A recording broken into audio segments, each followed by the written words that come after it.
네, 여러분 안녕하세요. 네, 오늘은 시간그리 문답을 할 이제 시간인데요. 오늘 PPT가 준비가 되었나요? 그렇죠? 네, 오문입니다. 네, 제가 이제 질문을 읽으면 여러분이 답을 해주시면 되겠습니다. 네, 제가 질문하겠습니다. 그렇다면 그 하나님은 어떤 분이십니까?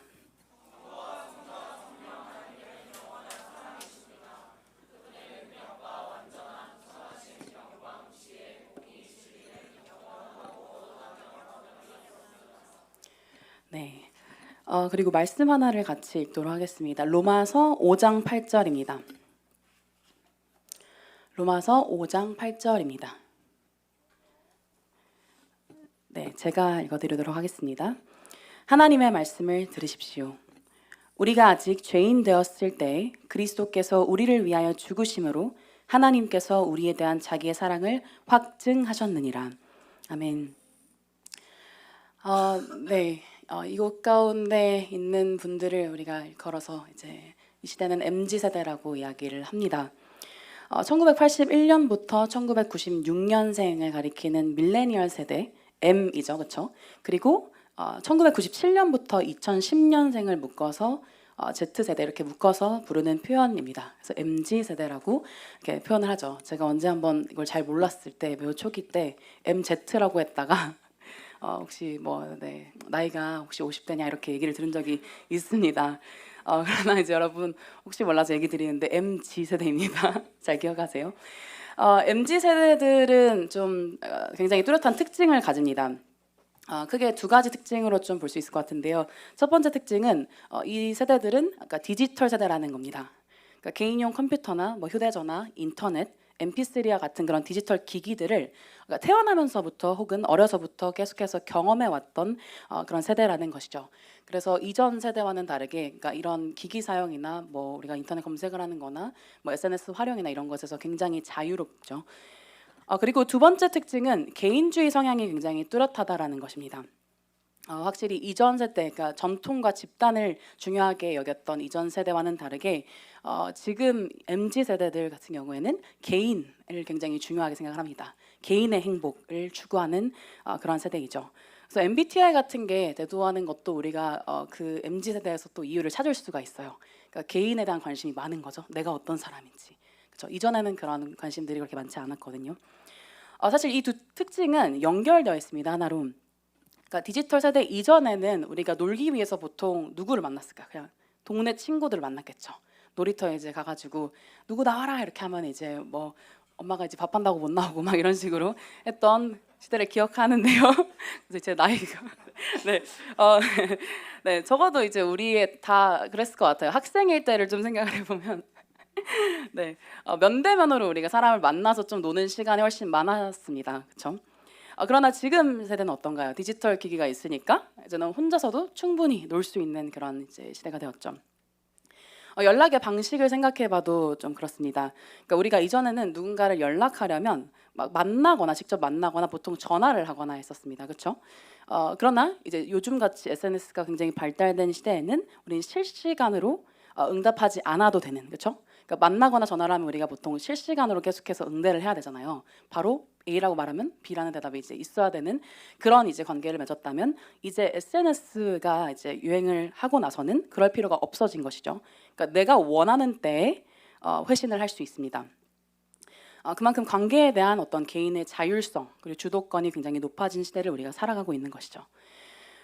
우리는 이처럼 그러니까 개인이 비대해진 사회에 살아가고 있습니다. 그리고 이런 사회에 살아가면서 우리가 혼자서도 좀 잘 살 수 있는 존재인 것처럼 이렇게 생각을 하면서 살아가고 있죠.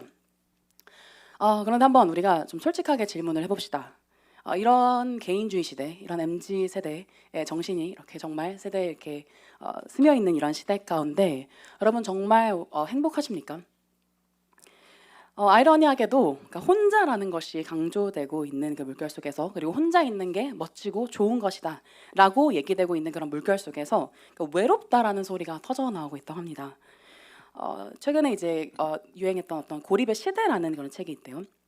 근데 그 책에 이런 말이 있습니다. 코로나 다음은 외로움이라고요. 그러니까 코로나가 엄청나게 큰 팬데믹이었잖아요. 그만큼 이제 다음에 올 어떤 엄청나게 큰 팬데믹은 외로움이라는 것이죠. 그러니까 그만큼 외로움이라는 것이 이 시대의 큰 문제로서 있다라는 것을 얘기하는 겁니다.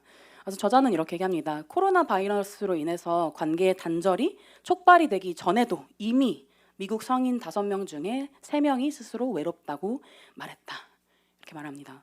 그러니까 코로나 바이러스 때문에 그 외로움이 더 촉진된 것도 있지만 사실 그 전부터 지금 이 시대 가운데 그 외로움이 계속해서 있었다라는 얘기를 하는 것이죠. 근데 이 책이 말하는 외로움이 단지 홀로 있어서 겪는 그런 외로움은 아닙니다. 그러니까 무한한 경쟁 속에서, 그리고 성과의 압박 속에서, 그리고 빠르게 돌아가는 그 사회 속에서 내가 어렵고 힘들 때 내 처지를 호소하거나 도움을 또 줄 수 있는 그 사람이 없다고 느끼는 어떠한 단절감이라고 이 외로움을 정의하죠. 그러니까 쉽게 말해서 우리가 어려울 때 손을 뻗을 사람이 없다라는 것이 이 시대의 외로움의 특징이라는 것입니다. 그러니까 참 이상한 거죠. 그러니까 늘 함께 있지만 늘 혼자인 것 같은 상태에 머무르는 것입니다. 그러니까 어쩌면 우리는 잘 몰랐던 것일 수 있습니다. 그러니까 개인의 자유에는 어떤 책임 또한, 개인의 책임 또한 따른다는 것을요. 그러니까 우리는 그 어느 때보다도 많은 연락망 속에 살아갑니다. 그러니까 우리가 이제 뭐 옛날 친구를 찾으려고 해도 그냥 뭐 페이스북이나 이런 데를 가면 바로바로 알 수 있잖아요, 그렇죠? 물론 이것도 옛날 이야기긴 하지만 어쨌든, 그러니까 우리가 정말 많은 연락망 속에서 둘러싸여 살아갑니다, 그렇죠? 그러나 모든 것이 연결되어 있고 도리어 그렇기 때문에 그 가운데에서 느끼는 고독감은 더더욱 큽니다. 우리 마치 정말 길을 잃어버린 고아와 같이 살아가진 않고 있습니까? 사실 이 고독함의 문제는 MZ 세대의 문제만은 아닙니다. 전체 시대의 문제가 되고 있죠. 뭐 히키코모리라는 그런 이슈들은 여러분이 자주 들어보셨을 겁니다. 반년 이상 어떤 한 공간에서 이제 계속 나가지 않고 살아가는 것을 기준으로 은둔형 외톨이라고 이렇게 정의를 하는데요. 히키코모리라는 그런 문제도 있고요. 그리고 최근에는 뭐 외로움을 정말 이기지 못해서 스스로 감옥으로 걸어 들어가고자 하는 그런 노인들, 일본의 노인들, 이 또 이슈가 되었다고 합니다. 또 영국 정부 같은 경우에는 외로움부 장관을 임명을 했대요. 그러니까 그만큼 외로움이라는 것이 시대적인 이슈라는 걸 이제 직시한 것이죠. 그러면 사실 우리가 이런 고독한 시대 가운데서 우리가 진짜 원하는 것이 무엇일까? 왜 우리는 개인이 정말 비대해지고 개인이면 괜찮다라고 하는 시대 가운데서 계속해서 이 고독과 외로움을 느낄까? 우리의 궁극적인 그 갈망은 무엇일까라고 질문을 해볼 수 있겠죠. 우리가 궁극적으로 원하는 것이 무엇인 것 같습니까, 여러분? 참된 관계입니다. 평가받는 것이 아니라 그냥 내가 나 그대로 받아들여지는 것. 사실 굳이 이 단어를 써야 하나 싶은 그런 낯간지러움이 있긴 하지만 우리가 궁극적으로 원하는 것은 사랑이라는 것을 이러한 시대 가운데 우리가 더 깨닫는 것이죠. 사랑이 뭘까요? 사랑이 뭐길래 우리는 이렇게 그 관계, 받아들여짐, 용납, 인정 이런 것들에 그렇게 일희일비하는 걸까요? 성경은 이거에 대해서 정말 분명한 답을 던져줍니다. 우리가 참된 관계, 그리고 우리가 사랑에 그토록 목말라 하는 이유는 우리를 지으신 분이 바로 사랑이기 때문이라고 얘기를 하는 것이죠. 다시 말해서 하나님이 사랑이시라는 그 사실 가운데서 우리가 그 관계에 목말라 하는 이유, 우리가 외로움을 견디지 못하는 그 이유를 발견할 수 있다라고 하는 것입니다. 이때 하나님이 사랑이시다라고 했을 때 우리가 알아야 할 것이 있습니다. 하나님은 사랑이시다라고 할 때 하나님은 사랑하신다가 아니죠, 그렇죠? 그러니까 하나님은 사랑이시다와 하나님은 사랑하신다는 되게 다른 말입니다. 하나님이 사랑이시다라고 성경이 말하는 이유는 뭘까요? 이는 하나님의 그 사랑이 그분의 행동의 일부가 아니라 그분의 중요한 핵심 본성이라는 것을 말하는 것입니다. 그러니까 그분은 쉽게 말해서 어떤 사랑의 한 행위를 하시는 분이 아니시고 모든 것을 사랑으로 행하시는 분이시라는 것이죠. 그러니까 쉽게 말해서 모든 것을 행하실 때 사랑이라는 것이 그분 안에 작동한다는 것입니다. 그리고 그분이 사랑이시라는 것입니다. 그리고 그 사랑이라는 말 자체에는 하나님이라는 분이 어떤 분이신지를 우리가 조금 알 수 있는 힌트가 있죠. 사랑이라는 것을 혼자 할 수 있습니까? 우리 시간교에서 많이 이제 새가족반이나 이런 책을 통해서 이제 많이 듣는 이야기죠. 사랑은 혼자 할 수가 없습니다.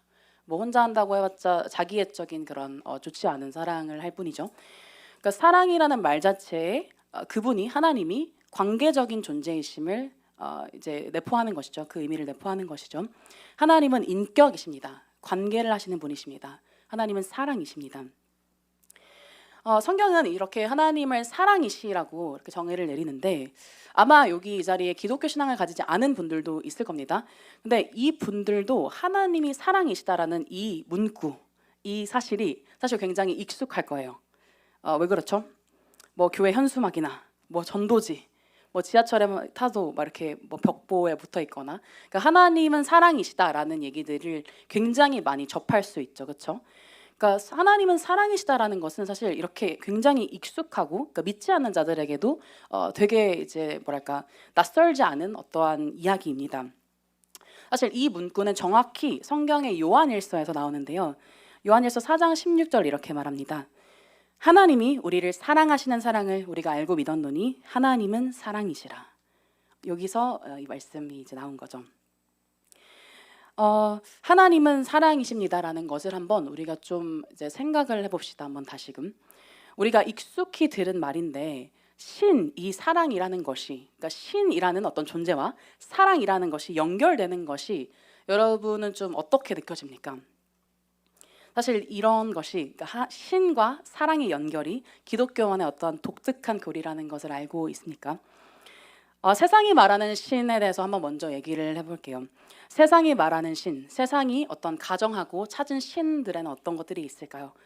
신의 존재에는 크게 세 가지 논증이 있어요. 그러니까 역사 가운데 있어왔던 세 가지 큰 신 논증이 있었거든요. 그 중에 첫 번째가 바로 존재론적 논증입니다. 존재론적 논증은 이렇게 이제 신을 발견하는 거예요. 그러니까 우리 모두가 다 약간의 한계가 있다는 걸 느끼죠, 그렇죠? 뭐 저도 1학년, 그러니까 제가 지금 신대원 3학년이거든요. 네, 1학년, 2학년 때는 정말 불태웠습니다. 그래서 막 잠 안 자고 막 그러고 정말 미련한 짓을 엄청 했어요. 사람들이 막 뭐라고 할 때도 그래도 난 할 수 있어 이러면서 막 무리를 엄청 했었습니다. 그리고 3학년이 된 지금 뼈저리게 후회를 하고 있습니다. 제 한계가 이제 다다르는 걸 좀 마주하고 있는 거죠. 우리는 우리에게 한계가 있다라는 것을 압니다. 시간상으로도 우리는 지금 항상 오늘이라는 시간 안에 갇혀 있죠. 우리는 과거와 미래를 상상할 수는 있어도 과거와 미래에 위치할 수는 없습니다. 그렇죠? 그리고 또 공간도 마찬가지예요. 우리는 지금 다 이 공간 안에 거하죠. 이 중에서 다른 공간과 함께 이 공간에 있는 사람은 없죠. 뭐 그랬으면 좋겠습니다. 그런 초능력이 있었으면 좋겠어요. 그래서 여기서 설교하고 다른 공간에서 이렇게 자고 있고 그럼 이제 충전이 동시에 될 수도 있겠지만 이건 이제 꿈일 뿐이죠. 그렇죠? 그리고 지식에 있어서도 우리의 한계가 있음을 압니다. 우리가 뭘 암기하고 공부를 할 때도 사실 이 많은 양을 수업을 들을 때 그냥 그 수업을 다 외울 수 있으면 얼마나 좋겠어요. 너무 좋으신가 봐요. 네. 얼마나 좋겠어요. 그렇죠? 그렇죠. 근데 우리는 우리 한계를 압니다. 때때로는 우리 스스로가 금붕어보다도 못하다라는 사실에 이제 좌절하기도 하죠. 그러니까 지식에 있어서도 우리는 한계가 있습니다. 그리고 아까 말했던 것처럼 체력에 있어서도 이제 한계가 있죠. 근데 되게 재밌는 사실인데, 그러니까 한계가 있다라는 것 자체가 사실 어떤 걸 이제 전제로 깔고 있는 걸까요? 바로 무한계가 존재하고 있다라는 것을 전제합니다. 그래서 유한한 인간이 무한한 신에 대한 어떤 관념을 가질 수 있는 것 자체가 신이 존재하는 하나의 증거이다라고 말하는 것이 바로 존재론적 논증이에요. 그렇죠? 이것이 이제 세상이 신을 생각하는 어떤 하나의 방식인 거죠. 그리고 두 번째는 목적론적 논증이라는 게 있어요. 미세 조정 논증이라고도 얘기를 하는데, 예를 들면 여러분이 뭐 이렇게 길을 가다가 뭐 어떤 전자기기를 발견했다고 해봅시다. 근데 이제 되게 복잡하게 생겼어요. 되게 복잡해요. 근데 이걸 보고 어떤 생각을 할까요? 우리가 뭐 이게 갑자기 예를 들면 어떤 톱니바퀴와 뭐 이런 전기선과 막 이런 것들이 갑자기 여기에 버려져 가지고 이게 우연히 조합이 돼 가지고 이런 기계가 띵 하고 됐어 라고 생각하는 사람이 있을까요? 물론 이 중에 N들은 약간 그런 탁월한 생각을 할 수도 있겠지만 저도 N이지만 그런 생각은 해본 적이 없는 것 같습니다. 그렇죠? 그 우연히 만들어졌다라고 생각하는 사람은 아마 없을 겁니다. 그러니까 누군가가 목적을 가지고 그 전자기기를 예쁘게 만들어서 뭐 이렇게 가지고 다니다가 뭐 흘렸다, 혹은 뭐 이제 누가 만든 거를 그 사람이 사가지고 뭐 가지고 다니다가 흘렸다, 이런 식으로 이제 생각을 하겠죠. 그러니까 아이폰의 뭐 모든 부품을 우리가 딱 그냥 한 곳에 둔다고 해서 아이폰이 딱 탄생하는 게 아닌 것처럼, 그러니까 어떤 모든 물체는 어떤 한 목적을 가지고 만들어졌다라는 걸 전제하는 논증인 것이죠. 그래서 우리가 유기적인 생명체잖아요, 그렇죠?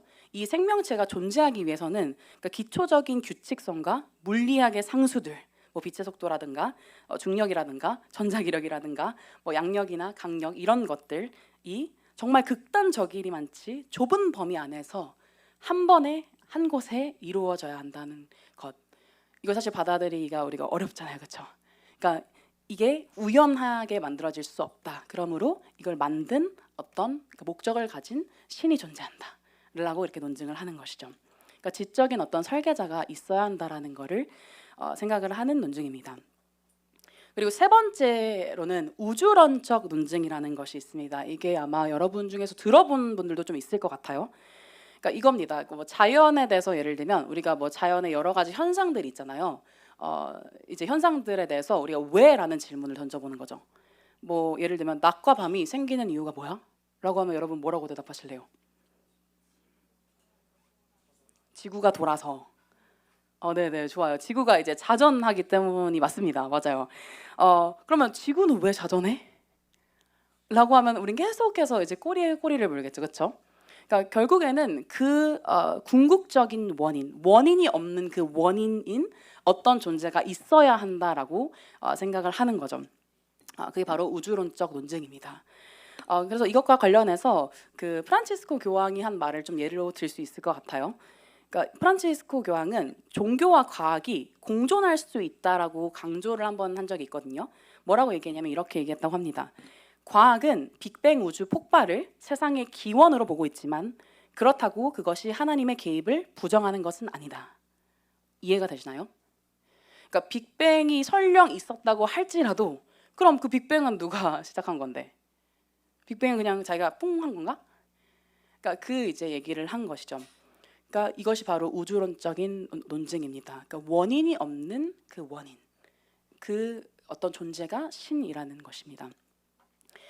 여기서 이 세 가지를 이야기함으로 제가 전하고자 하는 바는 이런 논증이 있다. 그래서 신을 믿으라. 뭐 이런 얘기를 하기 위함이 아닙니다. 이런 논증 중 제가 강조하고 싶은 것은 뭐냐면요. 그 어느 것도 이 세 가지를 한번 쪼르륵 한번 생각을 해보세요. 이 세 가지 중 그 어느 것도 신을 인격적인 존재로 더 나아가서 사랑으로 묘사하지 않는다는 데 있습니다. 그저 신이라는 어떤 존재를 완전하고 전지전능하고 거대한 어떤 존재로 여길 뿐이지, 그리고 그렇게 그릴 뿐이지, 나와 어떤 직접적인 관계를 가지는 분, 혹은 나를 사랑하시는 분, 사랑을 가지신 분, 사랑이신 분으로 묘사하고 있지는 않다는 것입니다. 뭐 실제로 그렇죠. 그러니까 많은 사람들이 신이라고 하면 그냥 어떤 초월적인 존재로 생각을 해요. 그래서 우리의 생각 밖에 존재한다. 그래서 신은 우리가 생각할 수가 없어. 그냥 살아. 이렇게 이제 얘기하는 사람들도 저는 만나봤거든요. 그러니까 신에 대해서 인간이 가지는 생각은 이 정도라는 것입니다. 그런데 성경은 참 생뚱맞은 거죠. 그러니까 성경은 생뚱맞게도 이 신이 바로 사랑이신 분이라고 얘기를 하는 겁니다. 이는 마치 모두가 막 SF 영화에 대해서 얘기를 하고 있어요. 막 자연과 막 우주가 막 이렇게 얘기하고 있는데 그 가운데 홀로 로맨틱 영화를 얘기하고 있는 셈 같아요. 그렇죠? 약간 생뚱맞죠? 그렇다면 성경이 정말 좀 현실과는 동떨어진 그러니까 어떤 낭만적인 신을 그리고 있는 걸까요? 한번 잘 생각해 봅시다. 그러니까 뭐가 진짜 현실적일까? 어떤 신이 진짜 현실적인 신일까라는 걸 생각을 해보자는 거죠. 만일 신이라는 어떤 존재가 존재하고 그 신이 정말 어떤 분이어야 할까를 고민하며 우리의 현실에 빗대어서 조금 더 진지하게 생각을 해보다 보면요. 우리는 아까 말했던 그 연결의 시대, 초연결의 시대 가운데에서도 인간이 느끼는 고독함의 문제, 시대가 발전하고 우리가 더 대단한 존재로 성장하고 있는 것 같음에도 불구하고 우리가 계속해서 느끼는 공허함, 그리고 허전함의 문제들, 이것들을 우리가 마주할 때 우리는 우리를 만든 어떤 창조주가 관계적인 분, 그리고 사랑이신 분이어야 함을 마주하게 됩니다. 그리고 성경이야말로 정말 그분이 사랑이라고 얘기하고 그리고 우리의 정말 그 근원적인 욕구, 관계에 대한 그 근원적인 욕구를 충족시킬 수 있는 분이라고 말을 하는 것이죠. 저는 신이 전지전능하지 않다거나 아니면 완전하지 않다라고 얘기하고자 하는 게 아닙니다. 그러니까 기독교가 말하는 신도 굉장히 능력 있고 완전하고 영광이 있어요. 대단하신 분이십니다. 초월적인 존재입니다. 그러나 중요한 것은 그분이 그렇게 대단한 분이시지만 우리와는 상관이 없는 분이 아니라 우리 한 명 한 명과 관계하기를 원하시는 사랑이신 분이시라고 말한다는 것이죠. 우리 그 교리문답을 다시 한 번 혹시 틀어줄 수 있을까요? 그 교리문답을 한번 다시 읽어봅시다. 네, 시작. 성부와 성자, 성령 하나님은 영원한 사랑이십니다. 그분의 능력과 완전함, 선하심, 영광, 지혜, 공의, 진리는 영원하고 무한하며 변함이 없습니다. 그래서 하나님은 정말 능력이 있으신 분이세요. 그리고 그분은 완전하십니다. 그리고 그분은 선하십니다. 그리고 그분에게는 영광이 있어요. 그리고 그분은 정말 우리가 생각한 것 이상으로 지혜로우신 분이십니다. 그리고 공의로우신 분이시죠. 그분의 진리는 영원합니다. 그리고 그분은 사랑이십니다. 그 모든 것을 행하시는 그 존재가 사랑이신 분이시라는 얘기를 하고 있는 겁니다. 그러므로 이 모든 속성들, 뒤에 따라오는 속성들 있죠. 이 모든 속성들은 사랑과 함께 공존하고 있는 것입니다. 사랑과 함께 존재하는 것이죠. 이런 사실을 토대로 한번 우리는 우리 자신에게 질문을 해볼 수 있을 것 같아요. 여전히 나의 삶에 있어서의 느끼는 작은 그 고독의 문제, 뭔가 단절된 느낌, 불통, 이런 것들, 이 문제가 계속해서 내 안에서 반복되고 해결되지 않는 것, 그것은 무엇 때문일까라는 한번 질문을 던져봤으면 좋겠습니다. 혹시 여러분이 느끼는 그 갈급함의 근원이신 그 신을 우리가 모르고 있어서 그러진 않을까요? 혹은 우리가 어떤 신을 알고 있다고 하더라도 그 신이 능력과 완전함, 선하심과 영광에 있어서는 위대하시지만 그분이 우리와 직접적으로 관계를 맺길 원하는 사랑의 하나님은 아니어서 그렇진 않습니까? 그러나 성경은 다시 한 번 더 말합니다. 하나님은 사랑이시라고요. 하나님은 사랑이셔서요. 하나님은 이 자리에 있는 모든 우리 한 명 한 명을 향해서 사랑으로 모든 지혜와 공의와 진리를 행하시는 분이십니다. 그분은 능력이 있으십니다. 전능하시다고 하죠. 전능하십니다. 그러나 그분은 능력이 있으셔서 온 우주 만물을 다스리시느라 우리의 삶, 우리의 그 작디 작아 보이는 삶에 주목하지 못하시는 분이 아니시라. 그분은 우리를 정말 사랑하셔서 우리를 위해서 그 능력을 사용하시는 분이시라는 겁니다. 그리고 그분은 선하신 분이십니다. 그러나 그분은 홀로 선하셔서 그냥 차분히 어느 곳에서 명상을 계속해서 하고 계시는 그런 신이 아니라 그분은 우리를 정말 사랑하셔서 우리를 위해서 지금도 그 선을 행하고 계시는 분이십니다. 이 차이를 여러분 이해하시나요? 네. 그분은 모든 것을 갖추셨지만요. 우리와 전혀 상관이 없는 저 위에 계신 어떤 지존자가 아니라는 말을 계속해서 반복해서 하고 있는 것입니다. 그분은 신이십니다. 그러나 사랑의 신이시죠. 그리고 지금도 우리를 향해서 사랑으로 비추고 계십니다. 여러분 그럼 한번 다시 한번 더 그 사랑에 대해서 우리가 좀 질문해 봅시다. 그분의 사랑을 우리는 그럼 도대체 어디에서 발견할 수 있는 걸까요? 사랑이라는 주제가 사실 우리에게 굉장히 어렵죠, 그렇죠? 쉽지 않습니다, 그렇죠? 늘 사랑을 알 것 같다가도 좀 모르겠고 사랑에 있어서 늘 뭔가 낙심하기도 하고 상처받기도 하죠. 사실 이 사랑을 우리가 발견하기 어려운 이유가 있습니다. 사랑을 발견하기 좀 힘든 이유가 있어요. 왜냐하면 우리가 세상 가운데서 마주하는 그 사랑, 그러니까 사랑이라고 일컫는 모든 것들, 이 사실은 그냥 사랑의 모조품들 같기 때문에 그렇습니다. 그러니까 우리의 시야를 가리고 있는 거죠. 사랑이라고 일컬었지만 사실은 사랑의 짝퉁, 모조품 같은 것으로 사랑이라고 우리에게 다가오지만 사실은 우리를 낙담하게 함으로써 우리의 시야를 가리고 있는 겁니다. 그 마스미 토요토미라는 그 작가의 책 삼사랑은 어디에라는 그런 책이 있습니다. 이 작가는 이 짝퉁 같은 사랑을 크게 두 가지로 나눕니다. 첫 번째는 만약의 사랑입니다. 만약의 사랑이요. 만약의 사랑은 좀 감이 이제 가시죠, 그렇죠? 만약의 사랑은 우리가 어떤 조건을 충족시키면 얻게 되는 그런 사랑입니다. 그러니까 소위 말해서 give and take 사랑인 거죠. 그러니까 뭘 주면 사랑해 주는 겁니다. 너가 어느 대학을 가면, 네가 얼마나 공부를 잘하면, 너가 얼마의 돈을 나에게 주면, 너가 내 욕망을 채워주면, 너가 나에게 이런 행동을 보이면, 이런 식의 사랑인 거죠. 그렇게 하면 사랑하겠다라고 해주는 그런 사랑입니다. 이런 사랑은 조건을 요구하는 사랑이기 때문에 위아래가 있는 어떤 권위 관계 아래서 좀 많이 이뤄지는 것 같아요. 하나의 예로 이제 부모 자녀의 관계를 줄 수 있겠죠. 부모와 자녀의 관계, 물론 이제 부모라는 존재가 우리에게 정말 무조건적인 사랑을 베풀어주는 존재이기도 하지만 또 한편으로는 또 우리에게 상처를 주는 존재이기도 하죠. 부모님들의 말 중에서 어떤 것들이 우리에게 때때로는 사랑이 아닌 것으로 다가오나요? 너가 성적을 잘 받으면, 혹은 너가 원하는 어떤 배우자를 데려오면, 뭐 여러 가지 너가 뭐뭐 하면 마치 조금 더 사랑해주는 것처럼 이렇게 얘기할 때가 있죠. 이것이 바로 만약의 사랑입니다. 뭐 이것은 연인의 관계에서도 이루어져요. 그러니까 연인에게 뭐뭘 하면 내가 널 사랑해줄게. 이걸 하면, 이걸 가져오면, 이걸 하면 내가 너를 사랑해줄게 라는 식으로 이야기를 하는 겁니다. 사실 이 만약의 사랑은 관계들이 좀 많이 깨지는 이유 중에 하나이기도 해요. 요즘 이제 이혼율이 굉장히 높다라는 거는 다들 아시죠, 그렇죠? 제가 최근에 어떤 한 이제 유퀴즈 영상을 봤는데 거기에서 이제 이혼 전문 변호사가 좀 나오더라고요. 근데 거기에서 혹시 아마 다들 좀 보신 것 같은 눈치인데 이제 거기에서 요즘 이혼은 뭐 땡땡 이혼이다, 뭐 이렇게 하면서 좀 그 명칭을 얘기를 해줬는데 요즘 이혼을 엑셀 이혼 혹은 반반 이혼 이렇게 이제 부르더라고요. 왜 엑셀 이혼일 것 같나요? 뭐 저도 사실 처음 봤을 때 이게 뭔 소리지? 막 했는데, 그러니까 그 이혼을 이제 하게 될 때 엑셀 파일에 그러니까 함께 지출한 비용 그리고 각자가 지출한 비용을 다 일일이 쓴다고 합니다.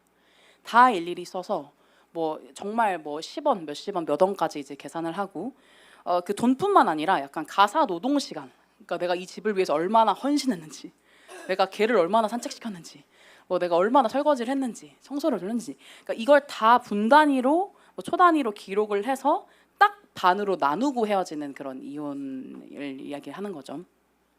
그러니까 이렇게 왜 이런 사랑이 이제 행해지는 걸까요? 그러니까 사랑해서 결혼을 했잖아요. 근데 너무나도 슬프게 헤어지는 겁니다. 이런 식으로. 왜 그렇죠? 왜냐면 만약의 사랑을 했기 때문이죠. 그러니까 계속해서 어떠한 조건을 충족시키는 사랑으로 서로를 계속해서 바라봤기 때문에 결국에 끝이 이렇게 된 겁니다. 만약에를 여러분이 그 반대로, 그러니까 뭐 충족하려고 한번 애를 써본다고 해봅시다. 만약의 사랑을 여러분이 받고 싶어서 이걸 충족하기 위해서 막 노력한다고 합시다. 사랑을 받기 위해서 부단히 여러분 노력을 합니다. 뭐 부모님이 요구하는 착한 딸, 착한 아들이 되었습니다. 연인이 원하는 모든 것들을 다 해줬습니다. 그럼 여러분 행복할까요? 행복하지 않을 가능성이 훨씬 높습니다. 오히려 저는 뭐 신방을 하거나 뭐 주변의 사람들을 만나면서 이러한 사랑 때문에 오히려 분노에 차는 사람들을 많이 보았습니다. 내가 지금까지 이렇게까지 해줬는데 사랑은커녕 나에게 더 요구하거나 나를 이런 식으로 대한다고? 그러니까 그렇게 해서 이제 분노로 변하는 거죠. 그러니까 절망감이 분노로 변하면 사람이 참 무서워지고 참 그 모습들이 좀 안타깝더라고요. 이것이 이제 한 가지 왜곡된 사랑입니다. 만약의 사랑이죠. 그리고 다른 한 가지는 때문의 사랑이라고 얘기를 합니다. 이 때문의 사랑은 어떤 사람이 그의 됨됨이나 소유 혹은 행위 때문에 받는 사랑이에요. 너무나 아름답기 때문에, 너가 매우 유머러스하기 때문에, 너가 나에게 안정감을 주기 때문에, 너의 돈이 많기 때문에, 너가 친절하기 때문에, 너가 능력이 있기 때문에, 이런 식으로 상대방이 우리가 가진 어떠한 것을 통해서 사랑을 받는 것입니다. 그러니까 이 사랑은 그러니까 아까 만약의 사랑, 그러니까 얻어내야 되는 사랑이잖아요, 그렇죠? 뭔가를 함부로 얻어내야 하는 그런 사랑보다는 바람직해 보일지 모릅니다. 왜냐면 어쨌든 우리는 나의 어떤 것으로 사랑받는 거를 꽤나 즐기고 좋아하잖아요, 그렇죠? 지금 여러분이 가진 어떤 여러분이 자랑스러워하는 어떤 걸로 인해서 누군가 여러분을 막 기뻐하고 와, 난 쟤랑 같이 함께 있고 싶어 막 이러면 여러분은 아마 기쁨을 느낄 거예요, 그렇죠? 막 쟤는 어떻게 내가 가진 이걸로 사랑해 막 이러면서 막 싫어하는 그런 사람은 아마 없을 거예요. 그러니까 나의 어떤 것 때문에 사랑받는다는 것은 기분 좋은 일입니다. 와, 너 정말 재밌다. 너랑 함께 하고 싶어. 너 정말 똑똑하구나. 와, 너에 대해서 더 알고 싶어. 이러면 기분이 좋죠. 그러나 우리는 머지않아서 때문의 사랑이라는 것도 만약의 사랑과 크게 다르지 않다는 것을 발견하게 될 겁니다. 사람들이 나를 더 나의 무엇 때문에 사랑하면 사랑할수록 어떤 생각이 들까요? 그 자질을 더 잘 갖춰야 된다고 생각을 하게 되겠죠. 보통 연예인들이 인기를 얻게 되면은 이런 이제 고민들에 좀 빠진다고 합니다. 그리고 또 이런 경우도 있을 수 있습니다. 만약에 제가 사랑을 받고 있었어요. 근데 저보다 더 사랑받을 만한 어떤 사람이 짜잔 하고 등장을 받아요. 그러면 이제 우리가 받고 있던 그 사랑을 잃을까봐, 잃게 될까봐 두려운 것이죠. 마치 둘째가 태어난 것을 첫째가 정말 질투하듯이, 그리고 학교에서 인기 있는 어떤 학생이 예쁘고 성격이 좋은 전학생을 미워하는 것처럼, 그리고 인정받는 사원이 능력 있고 센스 있는 그런 신입사원을 미워하는 것처럼요. 때문에 사랑도 만약의 사랑과는 크게 다르지 않습니다. 완전한 사랑은 두려움을 내쫓는다라고 성경은 이야기를 합니다. 두려움을 내쫓는다라고 얘기합니다. 그런데 이런 사랑이요, 때문의 사랑은 내가 상대가 생각하는 만큼 대단한 사람이 아닐 수도 있다라는 두려움에 시달리게 하고요. 그리고 언젠가는 상대가 좋아하는 그 모습을 잃을 수도 있다라는 그러한 생각, 그 두려움에 시달리게 됩니다. 그렇죠. 우리가 지금 가지고 있는 것들을 우리가 손에 꼭 쥐고 있는 것 같지만 우리가 이제 시간이 흐르면서 그것들을 언제든 잃을 수 있다라는 걸 발견하게 되잖아요. 그렇죠? 뭐 저도 최근에 전 목이 되게 강한 줄 알았거든요. 목이 항상 튼튼해서 목이 쉬어본 적이 사실 많이 없었어요. 근데 이제 2주간 제가 좀 많이 아팠어요. 그러고 나서 목이 약간 이제 가더라고요. 그래서 와, 정말 나는 그 저의 피조물의 자리로 다시 되돌아왔습니다. 혹시 이제 이 두 가지 사랑의 얘기를 들으면서 눈치를 채신 분이 있을지 모르겠어요. 결국 이 두 사랑은 똑같습니다. 같은 사랑이에요. 왜냐하면 사랑받는 입장에 있는 그 존재의 어떠함에 근거한 사랑이기 때문이죠. 두 사랑 다 사랑받을 만한 자격을 갖춰야만 합니다. 그래야 사랑을 받을 수 있습니다. 그러면 어떻게 될까요? 어쨌든 우리가 부족하다고 생각하거나, 여러분 다 컴플렉스 같은 거 있죠, 그렇죠? 우리가 뭔가 사랑스럽지 못하다고 생각한 어떤 부분에 있어서는 만약의 사랑 때문에 불안해합니다. 내가 이걸 더 해야 되는데, 나도 쟤처럼 저렇게 되고 싶은데, 이런 식으로 계속해서 불안하게 됩니다. 그리고 반대로 우리가 자랑스러워하고 스스로 꽤 괜찮다고 여기는 그 부분에 있어서는 불구하고 사랑 때문에 불안합니다. 그렇죠? 누군가 더 사랑스러운 사람이 나타나면, 혹은 내가 이것을 잃게 되면 하는 그런 두려움이 계속해서 있는 것이죠. 이런 사랑은 우리를 괴롭게 만듭니다. 쉬지 못하게 만듭니다.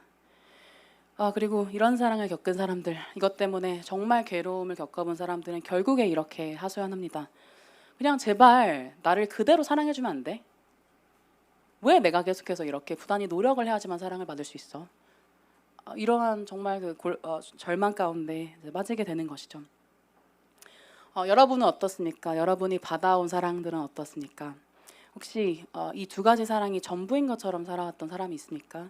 그럼 참 안타까운 마음입니다. 만일 우리가 받은 사랑이 이런 것이 전부라면 우리는 점차 더 냉담해지겠죠. 그렇죠? 우리는 마음의 문을 닫을 겁니다. 그리고 심지어는 사람도 나를 그렇게 실망시켰는데 뭐 신이라고 별 수 있겠어? 이렇게 생각할지도 모르겠습니다. 그러나 성경은 정말 우리의 모든 좌절 가운데서 항상 그 유일한 희망을 이야기를 하죠. 하나님의 사랑이 발견될 수 있는 곳이 남아 있습니다. 딱 한 곳이죠. 바로 예수 그리스도라는 분 안에서 말입니다. 로마서 5장 8절, 아까 우리가 읽었던 말씀이죠. 제가 다시 읽겠습니다. 우리가 아직 죄인 되었을 때에 그리스도께서 우리를 위하여 죽으심으로 하나님께서 우리에 대한 자기의 사랑을 확증하셨느니라. 하나님은 정말 위대하시고 능력 있으시고 완전하시고 선하시고 영광스러우시며 지혜가 있으시고 공의와 진리이신 그런 분이십니다. 그러나 그분은 그분과 어울리는, 그분의 클래스에 어울리는 그런 자리에 머물지 않으시고, 그 높디 높은 하늘에 머물지 않으시고 이 땅으로 내려오셨습니다. 왜요? 왜곡된 사랑, 깨어진 사랑, 사랑한다라는 이름으로 상처를 받는 이 세상에 소외감 그리고 단절을 느끼는 우리들을 위로하시기 위해서 그분은 오셨죠. 성과에 따라서 사람이 아니라 물건인 것처럼 취급을 당하는 우리들, 우리가 가진 무언가에 있어서 끊임없는 판단을 받는 우리들, 무리 속에서도 외로움을 느끼는 우리들, 그 우리들을 하나님은 오늘도 부르십니다. 내게 와서 쉬라고 부르시죠. 그분은 하늘에서 하늘에 그냥 머물면서 내가 널 사랑한다, 내가 널 사랑해 이렇게 말하시는 분이 아니십니다. 뭐 이런 경우들이 있죠. 뭐 당신을 정말 보고 싶어 이렇게 얘기를 하는 겁니다. 예를 들어서 이제 어떤 남편이든 아내든 남편 서로의 이제 남편과 아내에게 이렇게 연락을 해서 당신이 너무 보고 싶어, 얼른 보고 싶어 이렇게 얘기를 하는 거죠. 그래서 나도 너무 당신 보고 싶어 이렇게 얘기를 하는 거예요. 근데 계속 이제 보고 싶어라고 얘기를 하면서 빨리 와 이렇게 얘기를 하는데 보고 싶어 이렇게 얘기를 하면서 올 날짜는 얘기를 하지 않는다고 생각을 해봅시다. 그럼 우리는 그 사람이 진짜 우리를 사랑한다라고 생각을 할까요? 그렇지 않죠. 저 다음 달에 갈게, 내년에 갈게. 계속해서 반복되다가 결국에는 그냥 그쵸. 이럴 때 이제 손절을 치는 거죠. 네, 그럴지도 모릅니다. 그런데 하나님은 이런 분과 같지 않으십니다. 그분은 하늘에 계시던 그분이요. 우리가 두 눈으로 그분을 보고 우리가 두 손과 모든 감각으로 그분을 느낄 수 있도록 이 땅에 두 팔과 두 다리를 가진 한 인간으로서 땅에 오셨습니다. 그리고 그분은 이렇게 말씀하시죠. 수고하고 무거운 짐진 자들아 다 내게로 오라. 내가 너희를 쉬게 하리라. 이렇게 말씀하십니다. 그러면서 그분의 두 팔을 활짝 벌려서 쉴 곳을 내어주시는 분이시죠. 사실 어떤 면에서 우리 인간 사람은요 자신의 필요를 모르고 살아가는 것 같아요. 아까 우리가 신이 있다면 하고 이렇게 상상했던 여러 가지 세 가지 논증을 봤잖아요. 그리고 그 신들이 다 어떤 존재였죠? 그냥 어떤 초월적인 뭔가 힘이 센 뭔가 위대한 뭐 무한한 이런 존재였던 것처럼요. 그러니까 우리는 계속 뭔가 고독하면 그냥 고독한 대로 살아가지. 외로우면 뭐 어때? 그냥 인생이 그런 거지. 이런 식으로 그냥 괜찮은 척을 하면서 살아가는 것 같습니다. 근데 이런 모습, 그러니까 우리의 필요조차 모르는, 우리에게 진짜 뭐가 필요한지 모르는 우리의 모습은 마치 버림받은 고아와 같은 그런 고아와 같습니다. 고아들이 할 수 없는 한 가지에 대해서 제가 이전에 들은 적이 있어요. 고아가 뭘 하지 않을까요? 그리고 뭘 할 수 없을까요? 고아는 울지 않는다고 합니다. 왜냐면 고아는 슬프고 괴로워도 계속해서 울지 않아요. 왜냐면 울어도 관심을 가져줄 사람이 없다는 걸 알기 때문이라고 합니다. 그 얘기 좀 듣고 좀 되게 이제 슬펐어요. 그러니까 마치 이제 그 마음의 상처가 그러니까 눈물샘까지 다 막아버린 그런 이제 현실 속에 있는 거죠. 그래서 고아들은 잘 울지 않는다고 합니다. 그런데 어쩌면 고아의 모습이 우리의 모습은 아닌지 생각이 됩니다. 우리는 우리에게 진짜 필요한 그리고 우리에게 진짜 중요한 그분을 뒤로 두고 계속해서 우리가 느끼는 이 고독한 현실 가운데 그저 덩그러니 놓여져 있지는 않습니까? 그러나 이런 고아에게도 희망이 있죠. 얼어붙은 마음을 녹이는 그 사랑입니다. 그분이 그 하나님이요 사랑이신 분께서 고아 같은 우리를 찾아오십니다. 하나님이 우리를 사랑하시는 데 있어서는요 우리에게 사랑스러운 무언가가 있어서 하나님이 우리를 사랑하시는 것이 아닙니다. 그분은 우리를 성과에 따라서 평가하시는 상사가 아니십니다. 그분은 좋은 딸이 돼야지, 좋은 아들은 이래야지 라면서 은근한 부담감을 심어주는 부모와 같지 않습니다.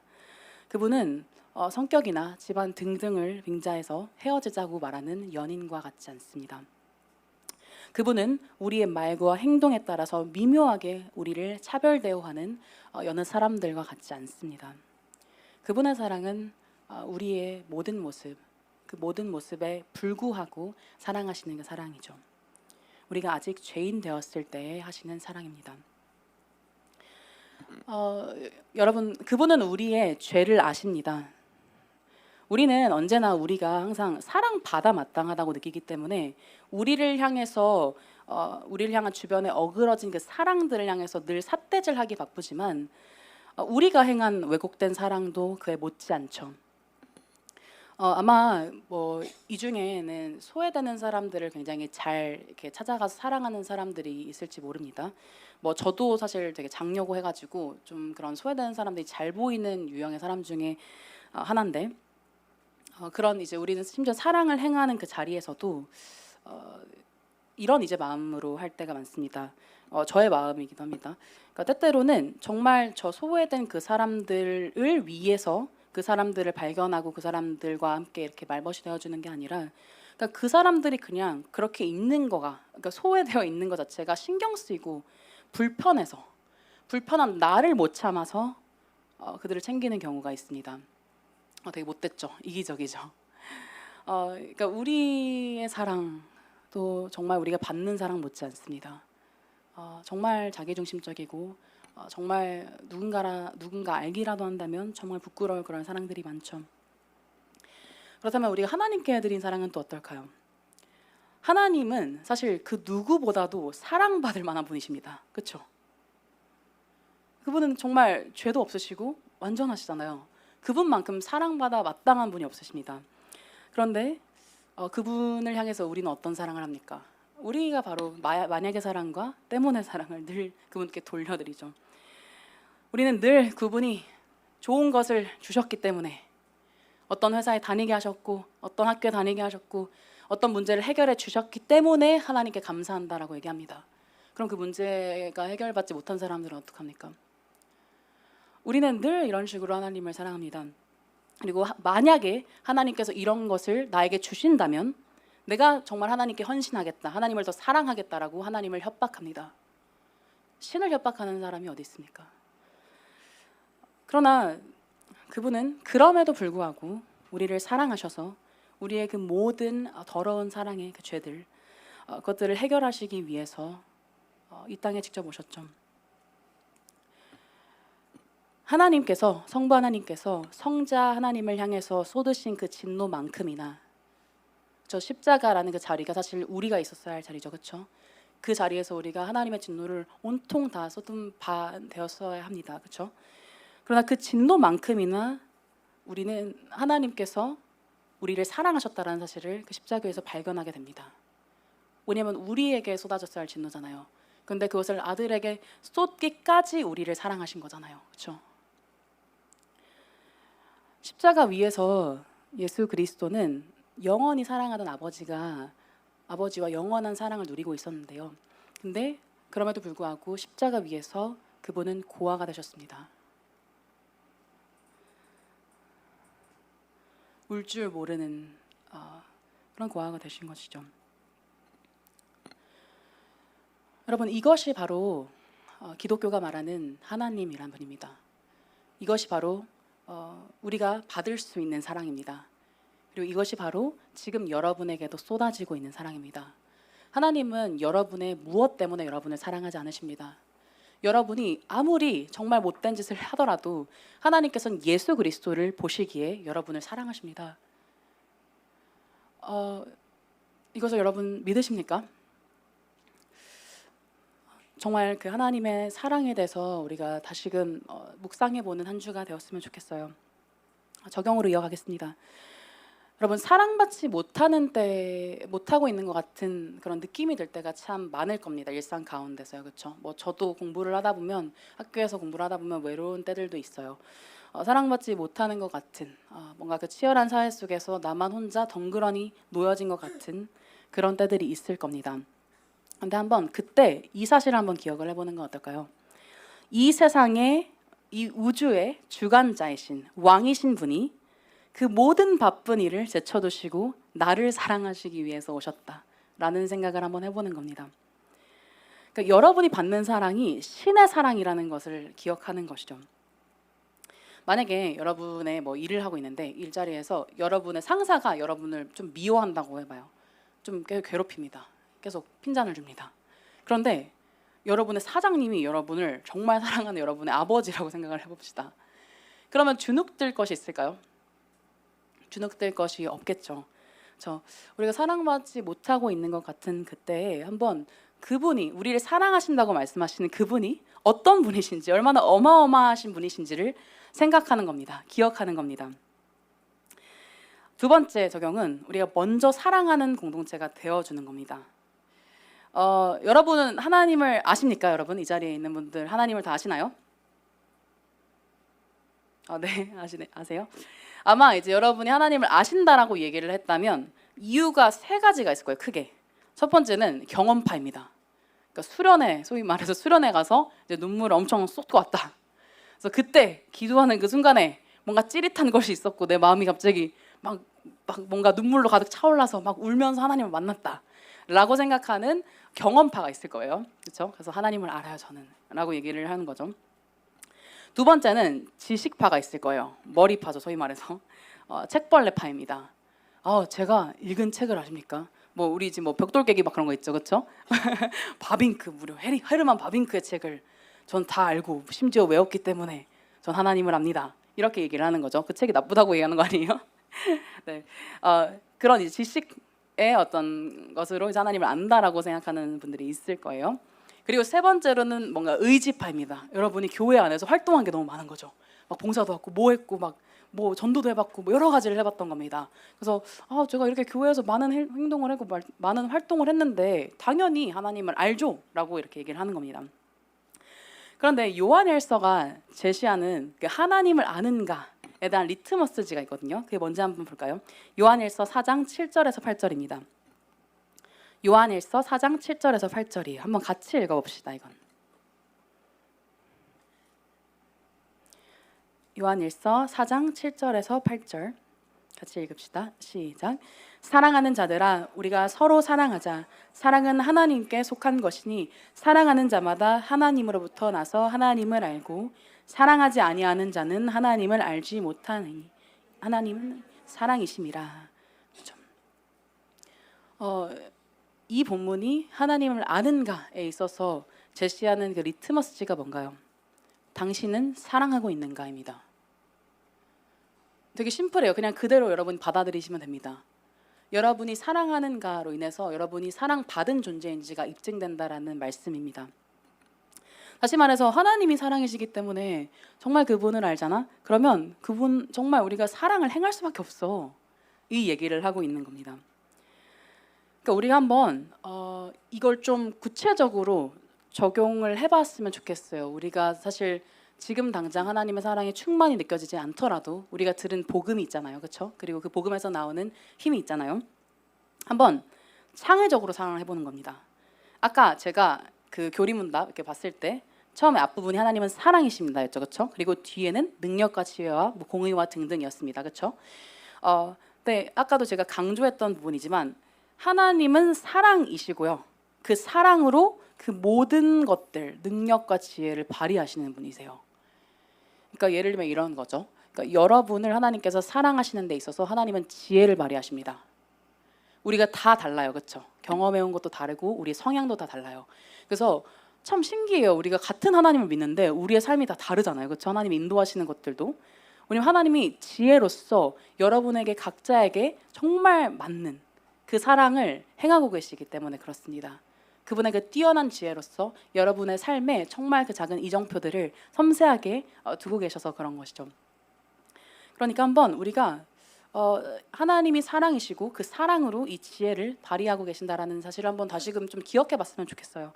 그래서 오늘 조모임을 할 때 정말 이 주변에 좀 사랑이 필요한 사람들을 생각을 해보면서 그 사람들을 어떻게 사랑할지를 좀 구체적으로 같이 고민을 해보는 겁니다. 좀 창의적인 방식으로요. 그냥 대충 그냥 기도하자 이게 아니라 뭐 기도를 하더라도 어떻게 기도를 해보자. 그리고 뭐 이런 걸 카톡을 해보자. 뭐 이런 식으로 창의적으로 지혜를 발휘해서 해보는 겁니다. 근데 그걸 아십니까? 그러니까 지혜가 없다라고 얘기를 하는 분이 있을 거예요, 그렇죠? 난 지혜가 없어요. 전 창의성은 제로입니다. 이렇게 얘기하는 분이 있을 텐데, 근데 성경에서 놀라운 약속이 있어요. 지혜를 구하는 자에게 지혜를 주신다는 말씀이죠. 전 이걸 진짜 그대로 믿습니다. 그래서 정말 여러분이 그 지혜를 구해보세요. 여러분이 사랑하기 위해서 지혜를 구하는데 하나님이 안 주실까요? 먼저 막 서둘러서 주시길 원하시겠죠, 그렇죠? 그리고 마지막으로는 오늘 들은 말씀 가운데 여러분의 마음 가운데 주시는 순종 그런 것이 있다면 정말 하나님께 순종해보는 겁니다. 여러분 저는 그러니까 순종이라는 것을 어제 이제 제자반에서도 얘기를 했지만 그러니까 순종이라는 걸 생각하면 뭔가 우린 조금 되게 경직된 어떤 이미지를 그리는 것 같아요. 뭔가 무겁고 뭔가 나의 또 자유를 다 제한시키는 것 같고 나를 어떠한 자그마한 박스에 막 가두는 것 같고 막 이런 식으로 좀 생각을 합니다. 근데 이 순종이라는 게 우리 타락한 시각에 의해서 영향을 받아서 그렇겠죠. 하나님이 순종을 요구하시잖아요, 그렇죠? 근데 그 순종을 요구하시는 신이 어떤 분인지 한번 좀 생각을 해봅시다. 그러니까 하나님은 아까 말했지만 그 뒷부분 능력이 있으신 분이시잖아요, 그렇죠? 뭐든지 그분이 행하실 수 있는 분이십니다, 그렇죠? 근데 우리에게 순종을 요구하신다라는 게 말이 됩니까? 그냥 하시면 되잖아요, 우리에게 원하는 것이 있으면. 그렇죠? 마치 그냥 빛이 있으라면 빛이 딱 있었던 것처럼 승민아 너 좀 제발 좀 사랑하는 인간이 되라 이러면 그냥 제가 뿅 하고 되는 거예요. 그럼 얼마나 좋겠어요. 시간교회도 복이 되고 막 이렇게. 그렇죠? 근데 하나님은 그렇게 하지 아니하시고 순종을 요구하신대요. 뭐냐면 우리도 정말 하나님이 우리를 사랑하시는 것처럼 그리고 그 사랑하심을 알기에 하나님의 뜻에 따라 행하고 싶은 그 마음이 우리 안에 일어나기까지 기다리신다라는 뜻이에요. 그렇죠? 저는 하나님이 순종을 요구하신다는 사실에 늘 놀랍니다. 왜 우리 같은 존재들에게 순종을 요구하시지? 그분은 정말 이토록 세심하게 우리를 사랑하시는 분이십니다. 여러분 순종의 그 정말 좋은 장점 하나만 이제 나누고 마무리를 하도록 하겠습니다. 여러분 순종을 하면 유익들이 여러 가지가 있죠. 근데 순종을 하면 하나님의 사랑이 우리를 향해서 더 커질까요?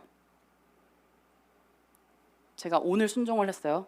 그래서 하나님이 더 10포인트 더 사랑하시고 제가 내일 또 순종을 했어요. 그럼 또 20포인트 더 사랑하시고 그런 건 아니겠죠. 그렇죠? 하나님은 우리가 죄인 되었을 그때 사랑하셨습니다. 계속해서 영원히 사랑하십니다. 그분의 사랑은 더해지거나 줄어들지도 않습니다. 정말 계속해서 하나님은 동일한 그 영원한 무한한 사랑을 우리에게 쏟아부으시는 분이시죠. 그러나 순종을 하면 우리에게 있는 유익이 무엇이냐면 우리가 느끼는 하나님의 사랑이 더 커져요. 하나님의 사랑은 늘 동일한데 우리의 문제는 그거잖아요. 그 사랑이 안 느껴진다는 거잖아요. 그렇죠? 하나님 정말 날 사랑하세요? 내가 지금 이런 일을 당했는데? 라고 우리는 생각을 하잖아요.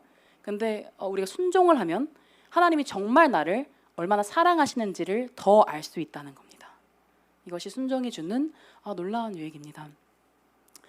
그래서 여러분 오늘은 시간그림 문답 5문을 다뤘고요. 그래서 오늘 나눈 그 말씀처럼 정말 하나님께서 우리가 죄인 되었을 때 우리를 사랑하시고 예수 그리스도의 그 십자가 위에서 그 사랑을 환히 보이셨다라는 것, 확증하셨다라는 것을 우리가 마음으로 정말 믿고 그래서 이번 한 주 가운데 그 말씀을 기억하고 행하는 우리 시간 공동체가 되었으면 좋겠습니다. 우리 같이 찬양하고 기도하도록 하겠습니다.